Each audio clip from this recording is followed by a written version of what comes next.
We're going to take a look at a couple of nice spine flexibility movements that will probably be pretty unique. I haven't really seen this anywhere. Amber's going to go on her hands and knees. Okay, so we've seen the cat-camel positions. Let's bring your knees a little bit wider apart. So she is straight up and down. Shoulders above her hands, hips above her knees. And you see people do the cat-camel where they lift up, round out, lift up. So that's pretty common.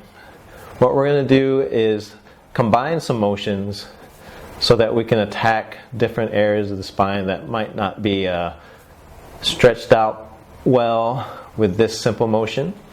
So we're going to combine this back rounding and arching with a side bending action.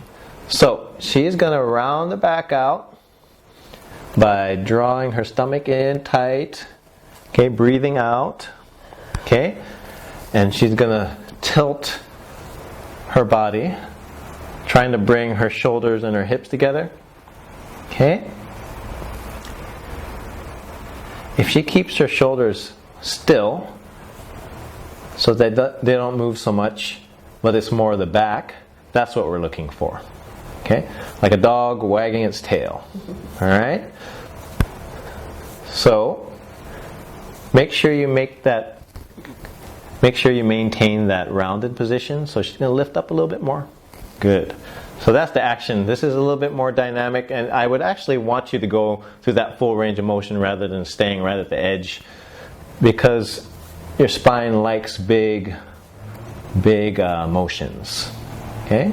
After about 10 to each side, that's why it's taking a little bit longer, she's going to hold that position and sit back a bit while maintaining that roundedness.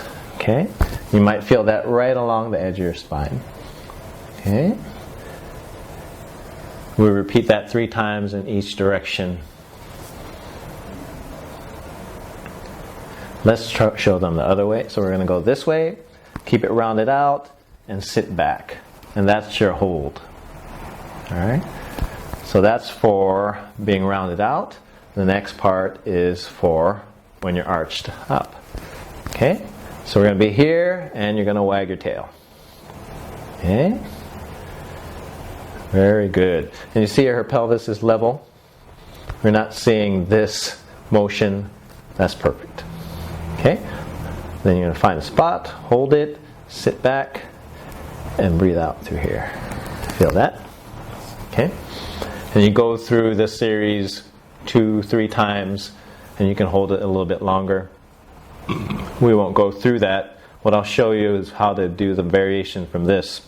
If we come back up and sit, when we first started, she's square and steady. If she puts her hands forward more and sits back and does the same thing, you notice that it's lower down in the back. And when she lifts up and does the same thing and sits back, she's lower down in the back through here. She brings her hands closer and shifts her weight forward and rounds it out and tries to wiggle. Now she's up higher. So arch it.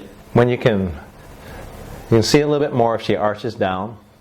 So go ahead and arch down first. So here it's lower. Sit backwards, sit backwards. She still has a lot of arch here, and that's where she's much more mobile. But you can see when she sits back and twists that it shifts up higher. So depending on where in your spine you want to work, you're either shifted forward to work on the lower part or shifted back to work on the higher part. And that's where you need to work on, I think, mostly for you. You have a lot of motion through the lower back and not so much in the upper back. So these combined motions of the spine in those cat-camel positions, you're side bending and you're going to try and find the area you need to work the most. I would say for men, a lot of the lower back issues. For women, a lot of the upper back issues. But it could be reversed, or you could have trouble all throughout. Just work on the area you need to work on the most.